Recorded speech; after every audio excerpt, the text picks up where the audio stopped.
For this first project, I'm going to be using a bamboo serving bowl from Ikea, and I'm starting off by using a flexible ruler here, and I'm going to go ahead and mark 1-inch distances apart so that we know where to drill our holes at the top of our bowl here. Now, I literally put my dots directly on the line in the bamboo, and then I just measured them out 1 inch all the way around. Next, what I did was I went in with a drill bit that was wide enough to fit my leather cording, and I'm going to be drilling through every single one of those holes that we created. Now, do keep in mind that this is a bowl shape, so it's kind of hard to keep stable. That's why I had it on my lap, then I moved it to the table, but just whatever you feel comfortable with. And I did go ahead and mess up on one of the sections, but if you guys mess up, do not worry. Just fill the hole with some wood filler, sand it down, and you're good to go. So I just let that dry, and then I sanded down all the excess wood filler.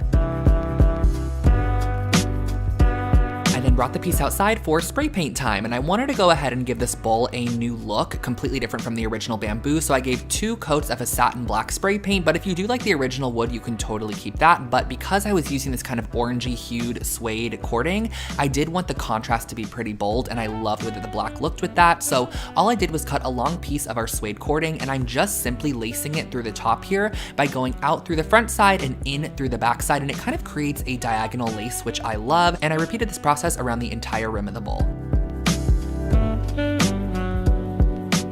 Simply tie a knot on the inside of your bowl once you are done, and then snip that cording as close to the knot as possible, and that finishes off your decorative bowl.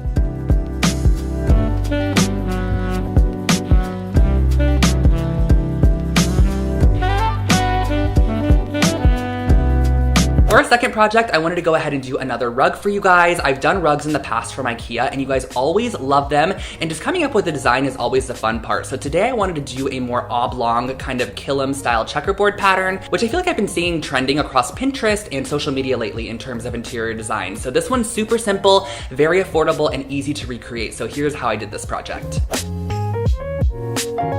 For our second project, I'm going to be using the Raglev woven rug from Ikea, and as you can see here, it has bands of color across the center section of this. Now they do have a rug, I believe that's called Lohals, which is essentially the same rug without the bands of color, but it was out of stock at my Ikea, so I opted to grab this one, and then I just removed all of those bands of color. Super simple and easy, just cut the ropes as you go and pull them out, because I'm going to want to be creating a new runner rug based off of this vintage style kilim rug, which I have been loving lately. I love this kind of geometric pattern, and we're going to achieve that with some tape. So all I'm doing is cutting my tape into 3 varying widths. I really like when the widths of your blocked sections are a little bit different. So my left one was actually the smallest, my middle one was a bit wider, and then the right one was just a bit smaller than the middle. So the next process is pretty repetitive. You're just going to be cutting out tape and repeating the checkerboard pattern all the way up your entire rug. And then once you have all of your tape added on there, you can actually bring it outside and use your favorite spray paint to go over the top of your rug. I started off with this ivory color because I really wanted a subtle tone-on-tone look for this rug. I know the one I shared with you guys was pretty bold,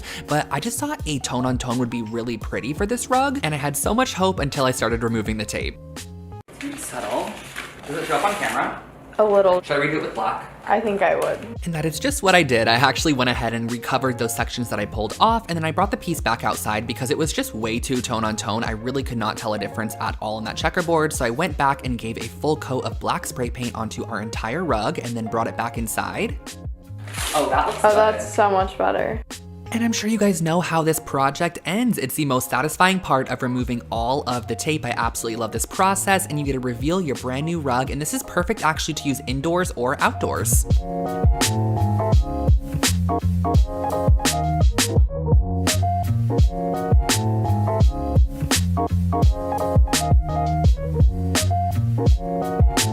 And it is time for the third and final project, which is our larger scale project in today's video. I am making a coffee table. Now, as you guys know, in my living room, I've had the same kind of wicker style coffee table that I spray painted in my living room makeover, but I've always wanted to swap this out because it is on the smaller side, and I found the Lac coffee table at Ikea, which is only $29. I believe it's one of the most inexpensive coffee tables they sell, and it really is a great shape and size for my living room, so I was like, let's go ahead and flip this, add some plaster to it, and turn it into what could be a $600 coffee table for literally a little bit under $60.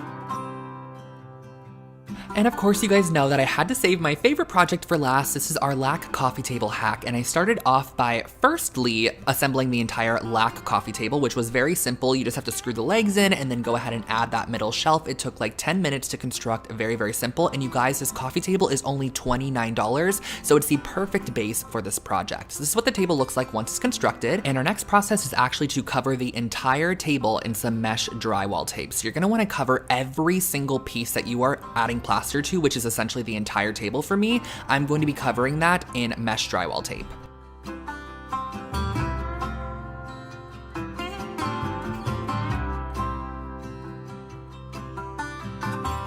And this right here is what your tabletop should look like once you have it fully covered with our mesh tape. I also added it, of course, to the sides. Now we're gonna wanna go ahead and mix up our plaster of Paris. So this comes in a box like this, only $4. Now, sadly, Milo's only had small boxes, but you can get bigger bags. What you're gonna wanna do is actually add it into a bucket with a little bit of water and mix it up until you have a nice, smooth, kind of like chunky oatmeal-esque consistency. You're just gonna want something more on the wet side than the dry side because this product does dry very quickly. That is something I wanna tell you guys for sure. I went ahead and I used a spackle tool like this, which is essentially just a spreader for, you know, joint compound or spackling, and I spreaded it first off on the top of our table. I wanted to go ahead and work in a large area so I can get a feel for the actual plastering, and it really is a simple process, but I do suggest that you make more batches of plaster and work longer than trying to plaster it all at once with what you have, because the plaster really does dry in about 10 minutes or so, and it's really not workable as it gets harder. So I suggest making smaller batches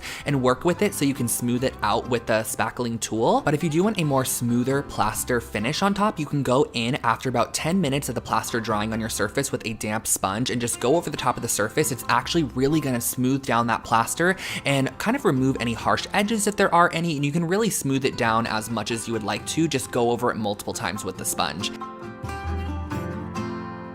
I made some fresh plaster when I went ahead and did the sides, and really all you're gonna wanna make sure that you do when you do the sides is that you also get that very, very corner of the side so that it transfers to the top so it looks like one cohesive piece. So when I did the legs and the sides, I just ensured that I was getting all of the sides, and as you can see here, I did go in with my hand at one point because it was just taking quite a while, but it is a fun process, I'm not gonna lie. It is an extremely messy process though, I will tell you guys that. But once you have all the plaster smeared on your piece, this is what my workstation ended up looking like.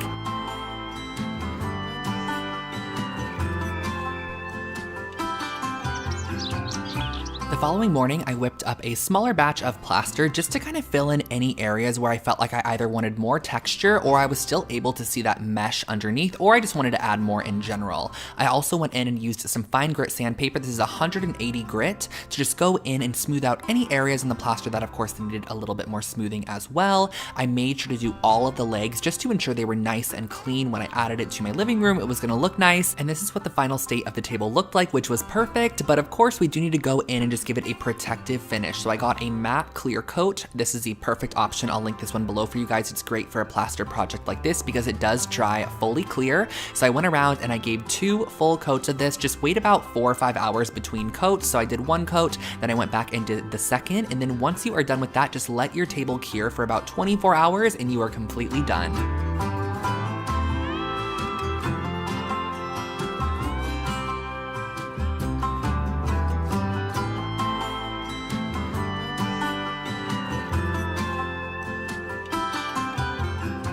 A little update on the table, you guys. I actually filmed this about a week and a half ago, so I've been living with the table for I'd probably say 10 days or so, and I absolutely am obsessed with it. Not one thing has chipped. I really wanted to do like a little bit of an update for you guys because I knew I was putting the plaster over the top of like that Ikea finish, and I wasn't sure if it was gonna stick properly, but it looks incredible. It's really nice to just kind of randomly and sporadically place items. I think it looks really fun, and I feel like overall just, this table is just a unique piece. I love the texture on the corners.